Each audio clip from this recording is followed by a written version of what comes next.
suis Marie du blog jouerduviolon.com et aujourd'hui je voudrais vous parler de la malédiction de l'archet sautillant. Vous êtes des dizaines à m'envoyer des messages, des mails, à me laisser des commentaires en me demandant comment faire pour éviter que votre archet sautille sur la corde. Et je suis à chaque fois frustrée parce que c'est très compliqué de répondre à cette question en commentaire ou par mail. Et j'ai donc décidé d'y consacrer un article sur le blog et une vidéo sur ma chaîne YouTube. Je vous explique donc aujourd'hui comment éviter que votre archet tremble sur la corde. Bon, tout d'abord, rassurez-vous pour deux choses. La première, c'est que c'est un phénomène très fréquent qui touche la plupart des débutants au violon. Et la deuxième, c'est que c'est un phénomène qui va s'estomper progressivement pour finir par disparaître complètement. Si vous connaissez des violonistes expérimentés, ils vous diront certainement qu'ils ont rencontré ce problème un petit peu plus tôt dans leur pratique, à leur début, et puis qu'ils se sont débarrassés un petit peu comme ça, sans s'en rendre compte, à force de pratiquer un petit peu tous les jours.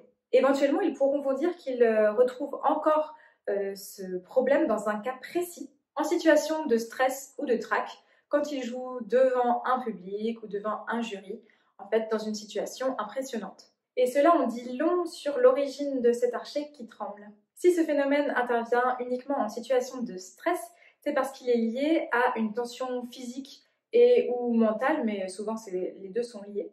Donc en cas de trac ou de peur, parce que en fait, le trac n'est rien d'autre qu'une peur irraisonnée qu'on n'arrive pas à contrôler, les muscles ont tendance à se raidir, et même il peut arriver que le bras lui-même tremble, et cette raideur va induire inévitablement des à-coups sur l'archet qui va se mettre à trembler, à sauter, à sautiller. Bon, mais le trac, c'est pas le sujet de la vidéo d'aujourd'hui. Je ferai certainement un article sur le sujet. Donc là, je vais vous expliquer comment réduire ce phénomène quand on débute. Pour éviter ça, on va faire attention à deux choses. Donc la première, c'est de retirer toutes les tensions au niveau des membres supérieurs.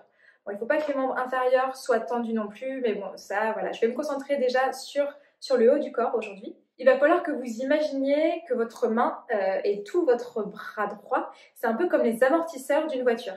À la moindre irrégularité ou imperfection, si on n'a pas de bons amortisseurs, et ben inévitablement, l'archet va se mettre à rebondir sur la corde. Un peu comme on le ferait sur un véhicule qui n'a pas d'amortisseur. Et c'est le cas quand même, peut-être une seule de vos articulations est bloquée ou un petit peu raide. C'est pourquoi il va falloir détendre et rendre mobile chacune de vos articulations. Donc pour ça, il va falloir bien soutenir votre dos.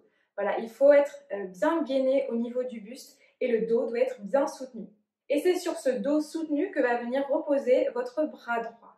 En fait, il faut que vous ressentiez que votre épaule et votre bras reposent vraiment sur votre dos et vous devez avoir une sensation de légèreté dans ce bras droit. Après, il va falloir porter votre attention sur chacune de vos articulations. Donc ça va être toutes les phalanges de vos doigts, votre poignet, votre coude, votre épaule. Tout ça, ça demande une bonne tonicité musculaire et aussi une grande conscience de son propre corps. Donc ça, c'est pas quelque chose qui va venir du jour au lendemain, c'est quelque chose que vous allez acquérir petit à petit. Après, il y a des pratiques qui vont faciliter cela, par exemple la pratique du yoga. Mais si vous prenez votre séance de travail de violon un petit peu comme un cours de tai chi ou de yoga, en portant une grande attention sur votre corps, déjà ça va vous faire progresser techniquement sur votre instrument et en plus ça va vous faire du bien, ça va vraiment vous relaxer. La deuxième chose à laquelle il faut faire attention, donc pour éviter ce phénomène de rebond sur la corde, ça va être la répartition du rôle des doigts dans la main. Donc en fait, l'équilibre de l'archet sur la corde, il va être assuré par deux doigts différents. Donc ça va être l'index à la pointe et le petit doigt au talon. Alors c'est très léger, mais il va falloir bien avoir conscience de ça et bien sentir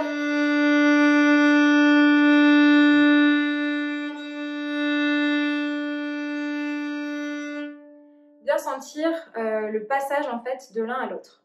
Pas de panique, je vais vous détailler ça dans des exercices très simples que vous allez pouvoir faire chez vous un petit peu tous les jours. Le premier exercice, ça va être pour bien ressentir que vous n'avez pas besoin de crisper votre main sur votre baguette. Donc vous allez juste placer l'archet sur la corde. Vous allez alléger au maximum le maintien des doigts, vraiment vous effleurez l'archet avec vos doigts. Et puis vous faites glisser votre archet de droite à gauche, un peu comme si vous faisiez rouler une petite voiture. Donc là, vous avez senti qu'il n'y a pas besoin de mettre de poids et de serrer, de tenir l'archet comme ça, d'être agrippé à l'archet. Maintenant, on va faire donc cet exercice où on va essayer Donc de soulever l'index et le petit doigt alternativement quand on est à la pointe et au talon. Donc on va commencer au talon. Au talon, c'est le petit doigt qui assure l'équilibre de l'archet. Donc on peut lever l'index. On va jouer et quand on va le sentir, on va poser l'index.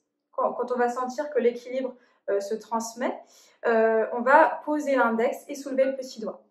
Donc je vous montre ce que ça fait.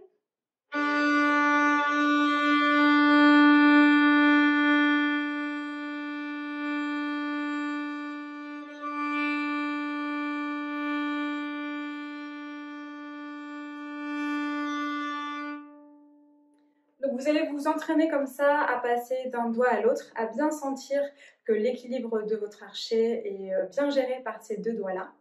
Donc je vous conseille d'aller lentement pour bien sentir tout ça et puis pour bien détendre, en profiter pour bien soutenir votre dos et détendre votre bras droit.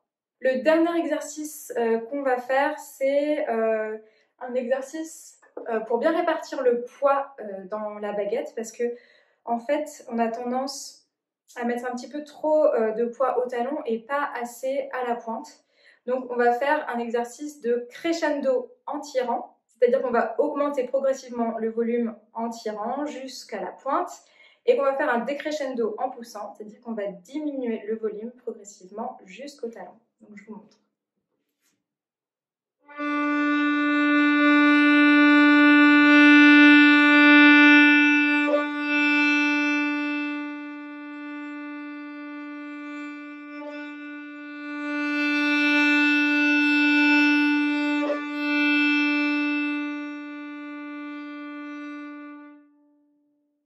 Donc ça va vous permettre de mieux gérer la répartition du poids donc en fonction de votre place d'archet, ce qui évitera pas mal de rebonds également.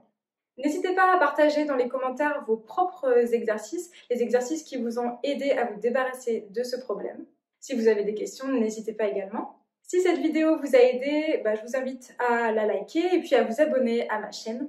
N'hésitez pas à aller faire un petit tour sur mon blog, le lien est juste sous la vidéo. Merci de m'avoir suivi et je vous dis à très bientôt pour de nouveaux conseils sur le violon.